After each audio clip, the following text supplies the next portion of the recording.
सोनापुर नामक गांव के पास एक जंगल होता था। उस जंगल में पृथ्वीराज नाम का एक आदमी जंगल का अफसर था।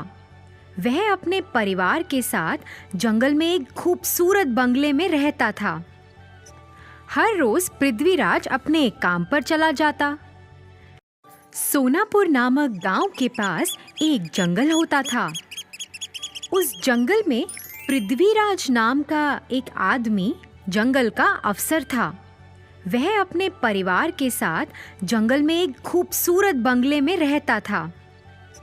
हर रोज पृथ्वीराज अपने काम पर चला जाता।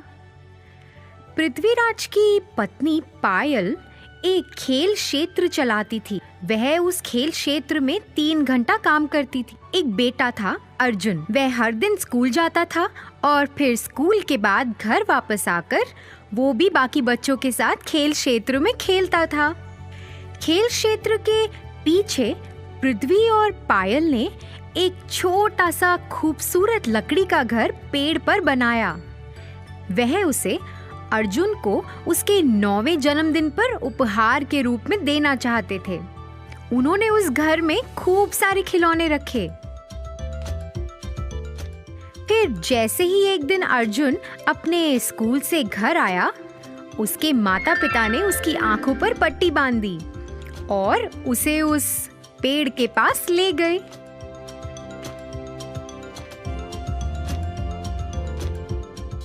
जैसे ही अर्जुन ने वह घर को देखा, वह बहुत खुश हुआ। वह अपना आधा दिन उस लकड़ी के घर में ही बिताता था। एक दिन अर्जुन उस घर से अपने घर की ओर भागता हुआ आया। उसने एक चित्र बनाया था। भागते भागते अर्जुन का पैर फिसला और वह जमीन पर गिर गया। उसने जमीन पे सीप के आकार का एक शंख देखा। उसे उत्सुकता हुई कि ये क्या है, तो उसने मिट्टी में अपना हाथ डाला और उस सीप को निकाल लिया। जब उसने उसे खोला तो उसमें 2 चमकीले सुनहरे रंग के अंडे थे। हाँ हाँ, ये तो कितने सुंदर हैं। मैं तो इन्हें अपने लकड़ी के घर में रखूंगा।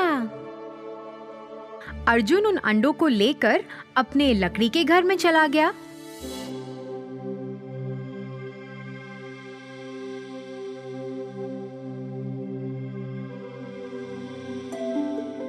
और उनके साथ खेलने लगा। जैसे ही वह खेल रहा था, अर्जुन की माँ ने उसे पुकारा।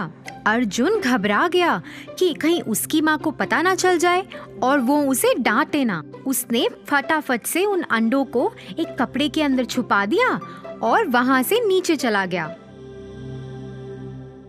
फिर अगले दिन जब अर्जुन वापस उस लकड़ी के घर में आया, उसने उन अंडों को खोजना शुरू कर दिया। उसे ये देख के बहुत हैरानी हुई कि एक दिन में ही अंडे बड़े हो गए हैं। वह उन्हें आश्चर्य से देखता रहा कि कैसे एक दिन में अंडों का आकार बड़ा हो गया है। देखते ही देखते अंडे दिन ब दिन बड़े होते गए। अर्जुन अब 11 साल का हो गया था और अंडों का आकार तो बहुत ही बड़ा हो गया। अर्जुन को ऐसा लगा कि अब तो उस लकड़ी के घर में इन्हें छुपाना नामुमकिन है। तो उसने सोचा कि अब वह उन अंडों को कहीं और जाके छुपाएगा। दूसरा स्थान खोजने के लिए वह अपनी साइकिल पर घर के आसपास देखने लगा। उसने एक पुराना सा घर देखा। उसने सोचा कि यह अच्छी जगह है जहां वह अपने अंडों को छुपा सकता है। वह जल्दी अपने घर वापस आया, उन अंडों को लिया और जल्द ही उस पुराने बंगले की ओर चला गया। उसने उन अंडों को वहां छुपा दिया और उसके बाद वह वहां कभी नहीं गया।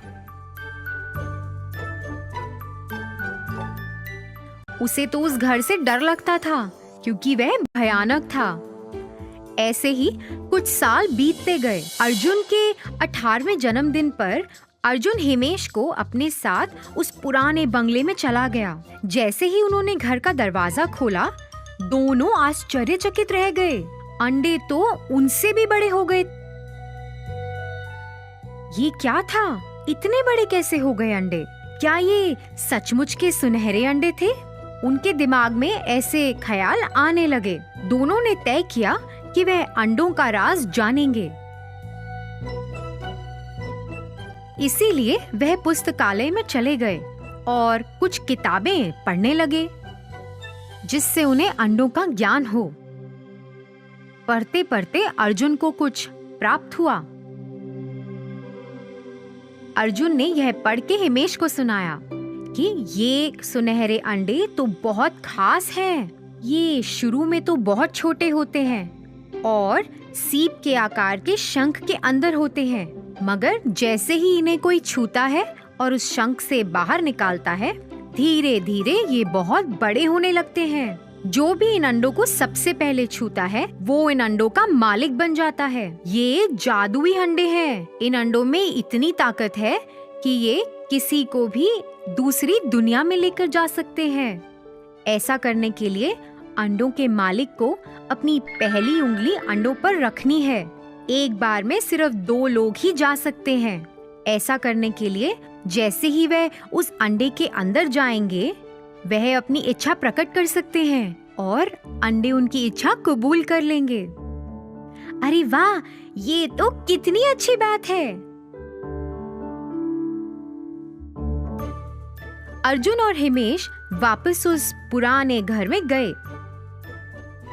अर्जुन ने अपनी पहली उंगली अंडे पर रखी। जैसे ही उसने ऐसा किया, अंडे खुल गए। दोनों एक एक अंडे के अंदर शामिल हो गए। हमें अंतरिक्ष में ले जाओ। जैसे ही उन्होंने ऐसा कहा, दोनों अंतरिक्ष में पहुंच गए और उड़ने लगे। दोनों ने बहुत मजा उठाया और फिर वापस अंडे में आ गए। उस दिन से दोनों अलग अलग जगहों पे जाते थे। एक बार वह ऐसी दुनिया में गए जहां बहुत प्रकार के फूल थे। उन्होंने आसमान की यात्रा की, बादलों में से गुजरते हुए, और धरती को वहां से देखा। फिर एक दिन वह सोच रहे थे कि अब हमें कहाँ जाना चाहिए। हे अर्जुन, अभी तक हमने कितने प्रकार की जगह देखी है, लेकिन हमें समुद्र की सैर करनी चाहिए। वहाँ तो हम अभी तक गए ही नहीं हैं।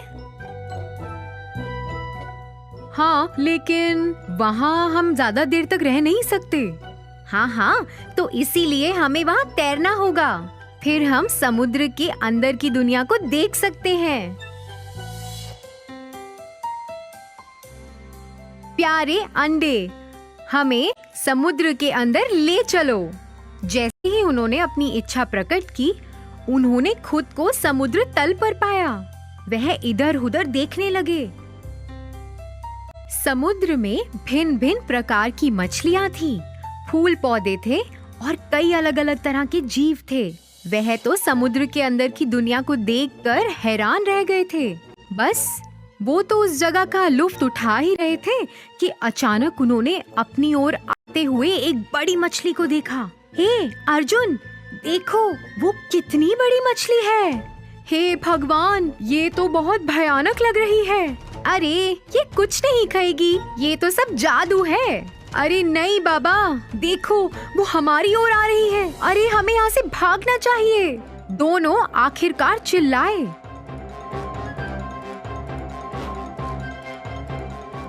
मेरे सुनहरे अंडे, मुझे यहाँ से वापस ले चलो। फिर जैसे ही उन्होंने ऐसा कहा, वह वापस अंडों के अंदर आ गए।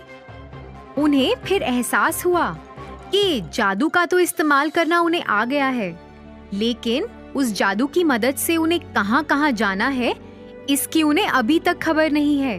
उन्होंने कभी ऐसा सोचा ही नहीं था कि ऐसी भयानक घटना भी उनके साथ घट सकती है। दोनों ने ये तय किया कि अब वह उस जादू का इस्तेमाल नहीं करेंगे। उन्होंने उन सुनहरे अंडों को बड़े से कपड़े से ढक दिया।